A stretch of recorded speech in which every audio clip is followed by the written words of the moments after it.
Hi అండి, అందరికీ నమస్తే. Welcome back to our channel అమ్మ అభిరుచి.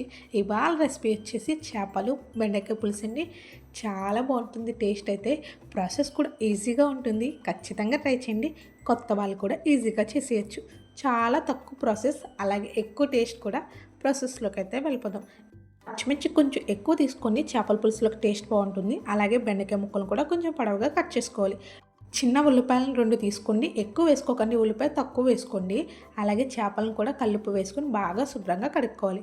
ఇందులోకి పెద్ద సైజ్ అంతా చింతపండునైతే నానబెట్టుకోండి. ఎక్కువ వేసుకోకండి, తక్కువ నానబెట్టుకోండి. ఇందులోకి ఏ మసాలా వేయనవసరం లేదండి, కేవలం జీలకర్ర మాత్రమే వేయండి. పులుసు అయితే చాలా బాగుంటుంది. అల్లం వెల్లుల్లి కూడా వేయనవసరం లేదు, అలా నీచు వాసన కూడా ఉండదు. ఇందులోకి ముందుగా కట్ చేసి పెట్టుకున్న ఉల్లిపాయ ముక్కలు కూడా వేసేసి మెత్తగా మిక్సీ పట్టేయండి. ఈలోపు ఖాళీగా ఉన్న గిన్నెనైతే తీసుకోండి. చేపల పులుసుకి కొంచెం ఖాళీగా ఉండేలా చూసుకోండి. ఇందులో ఆయిల్ని అయితే వేసుకోవాలి. ఆయిల్ వేడెక్కాక పచ్చిమిర్చిని అయితే వేసేయండి. పచ్చిమిర్చి కూడా వేగాక మిక్సీ పట్టిన మసాలా పేస్ట్ని కూడా వేసేసుకోవాలి. మసాలా పేస్ట్ అనేది పచ్చివాసన పోయేంత వరకు వేగితే సరిపోతుంది.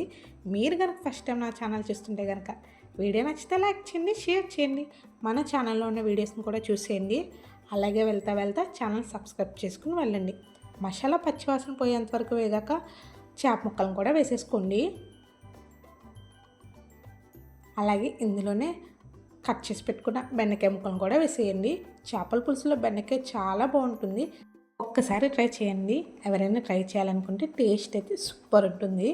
బెండకాయ ముక్కలు కూడా వేసేసాక స్పైసీకి తగ్గట్టు కారాన్ని వేసుకోండి. ఆల్రెడీ పచ్చిమిర్చి వేసాం.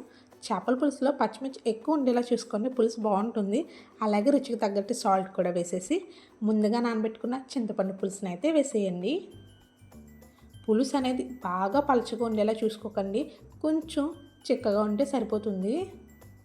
అలానే బాగా చిక్కగా కాదండి, పలుచగా లేకుండా ఉంటే సరిపోతుందండి. అలాగే చింతపండు పులుసు వేసాక గరిటెని అయితే పెట్టుకోకుండా గిన్నెనే మిదుపుకొని సరిపోతుంది.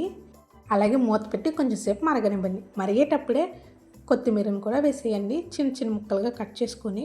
చేపల పులుసులో కొత్తిమీర టేస్ట్ చాలా బాగుంటుంది, ఖచ్చితంగా వేసుకోండి.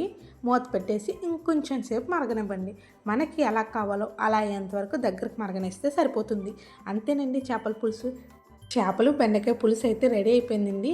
మీరు కూడా ట్రై చేయండి. ఈ చేపల్లోనే కాదు, ఏ చేపల పులుసు అయినా ఈ ప్రాసెస్లో ట్రై చేయండి. చాలా బాగుంటుంది టేస్ట్. ఈజీగా కూడా ఉంటుంది. కొత్త వాళ్ళకి కూడా ఈజీగా చేసేయచ్చు. మీరు కూడా ట్రై చేసి మీకు ఎలా వచ్చిందో కామెంట్ చేయండి. వెళ్తా ఛానల్ సబ్స్క్రైబ్ చేయండి.